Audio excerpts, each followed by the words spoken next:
அனைவருக்கும் வணக்கம்.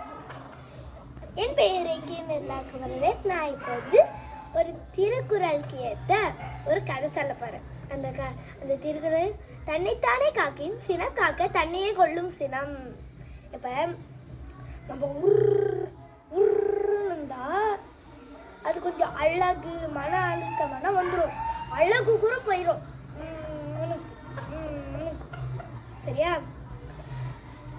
இப்போ அதோட கதை கேட்கலாமா? கந்தன் ஒரு பையன். கந்தன் எப்ப குணமே கோபம் கோபம் கோபம்.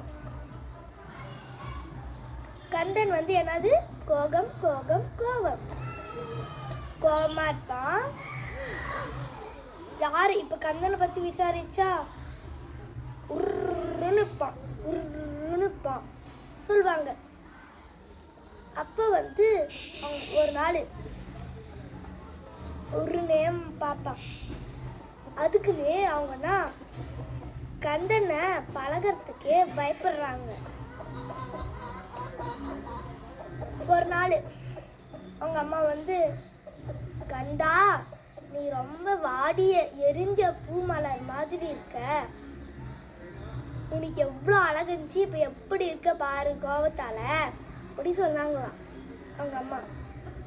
அடுத்து அவங்க தங்கச்சியும் சொன்னாங்க, அண்ணா நீங்கள் அவங்க 5 வயசு அவங்களுடைய பாப்பா அதுக்கிட்ட பேசிக்கிட்டு அந்த பாப்பா சொல்லுது, அண்ணா நீ எவ்வளோ அழகா இருந்தா இப்படி ஆயிட்ட, கொஞ்சம் கண்ணாடியில் போய் பாரு அப்படி சொல்லாங்க. அவனுடைய பாப்பா சொன்னாங்களாம். பார்க்கும்போது அவனுடைய கோபத்தை கட்டுப்படுத்திட்டு அவன் ஒரு 5 மாதம் கழிஞ்சிச்சான். அப்போ மூஞ்சி போக எவ்வளோ அழகா இருந்துச்சு. இவ்வளோ குட்டிஸா ஈஸியாக இருக்கு பாருங்க.